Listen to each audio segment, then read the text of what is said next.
Hello বন্ধুরা, অনেকে dark mode নিয়ে অনেক টেনশনে রয়েছেন। কিভাবে ফোনটিকে ডার্ক মোড করা যায় এবং ডার্ক মোড করলে কি উপকার, এইটাও কিন্তু অনেকেই জানে না। তো অনেকের চোখে অনেক ধরনের সমস্যা রয়েছে। সমস্যা থাকার কারণে ফোনের যে লাইট মোডটা রয়েছে অর্থাৎ হোয়াইট মোড, এই স্ক্রিনের এই আলোটা কিন্তু চোখে অনেকভাবে অনেক প্রভাব ফেলে। তো অনেকে আপনারা যদি এইরকম ব্রাইটনেসটাও কমাই রাখেন তারপরও কিন্তু চোখে অনেকভাবে কিন্তু প্রভাব করে, ঠিক আছে। তবে যদি ডার্ক মোড করে রাখা যায় অর্থাৎ স্ক্রিনের আলো যদি একবারে ব্ল্যাক করে রাখা যায় তাহলে সমস্যা হয় না। তো যদি আপনারা ডার্ক মোডের চিন্তা ভাবনা করে থাকেন তাহলে এই ভিডিওটি আপনাদের জন্য। তো অনেকে এই গুগল থেকে, ঠিক আছে, দেখুন বন্ধুরা, ডিএআর ডার্ক মোড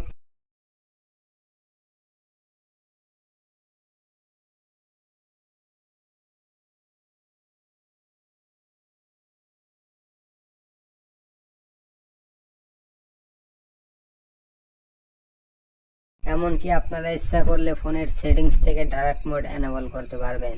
তো ফোনের সেটিংস থেকে ডার্ক মোড এনেবল করতে চাইলে সেটিংকে অবশ্যই ব্যবহার করতে হবে। তো চলে গেলাম সেটিংসে চলে আসার পরে দেখুন বন্ধুরা, এই জায়গায় যে একটি পেজ ওপেন হয়ে গেল। এই পেজটির নাম কম বেশি আমরা সকলেই জানি, সেটিং, ঠিক আছে। এক নামে কিন্তু আমরা সবাই চিনি এই পেজটিকে। তো এই পেজটাতে মূলত এই সেটিংস এর মাধ্যমে মূলত আমরা ডার্ক মোড করব।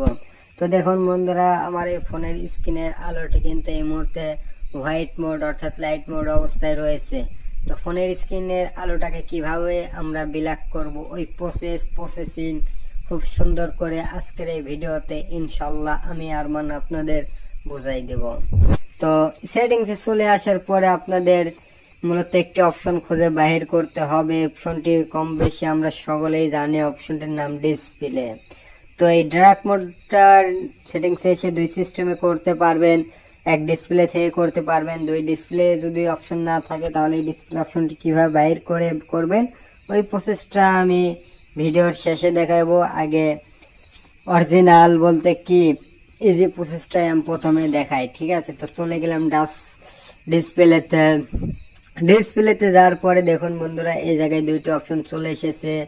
একটি হলো লাইট মোড এবং আরেকটি হলো ডার্ক মোড। তো লাইট মোডটাকে মূলত বলা হয় হোয়াইট মোডটাকে, আর ডার্ক মোড মূলত কি, ডার্ক মোড মূলত বলা হয় ফোনের স্ক্রিনটাকে কালো রাখা। তো এই দুইটা আমাদের জানা হয়ে গেল। এবার নিচে চলে আসুন। নিচে চলে এসে দেখতে পারতেছি শিডিউল ডার্ক মোড।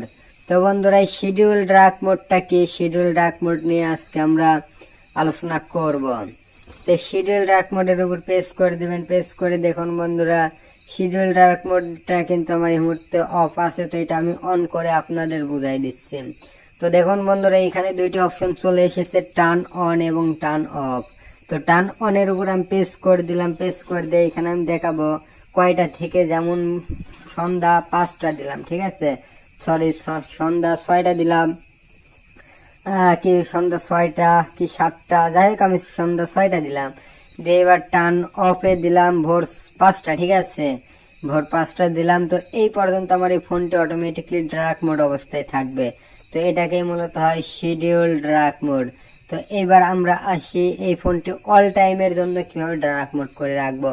তো ডিসপ্লেতে যাবেন। ডিসপ্লেতে গিয়ে যে পাশে ডার্ক মোড লেখা থাকবে, তো এই ডার্ক মোডের উপর প্রেস করে দিলে কিন্তু এই ফোনটি অল টাইম ডার্ক মোড অবস্থায় থাকবে। তো এবার এই ডিসপ্লে যদি না থাকে তাহলে সার্চ সেটিংসে চলে আসবেন। সার্চ সেটিংসে চলে এসে লিখবেন DARK ডার্ক, তারপর লিখবেন MODE ডার্ক মোড লিখে সার্চ করবেন। সার্চ করার পর ফার্স্টে যে একটু ওয়েবসাইট ওপেন হবে ডার্ক মোড, এই ডার্ক মোডের উপর প্রেস করে দেবেন। তো দেখুন বন্ধুরা, এই পাশে লেখা রয়েছে ডার্ক মোড। এই ডার্ক মোডের উপর প্রেস করে দিলে কিন্তু ফোনটি ডার্ক মোড হয়ে যাবে। তো এইভাবে আপনারা আপনাদের ফোনটি খুব সহজেই ডার্ক মোড করতে পারেন।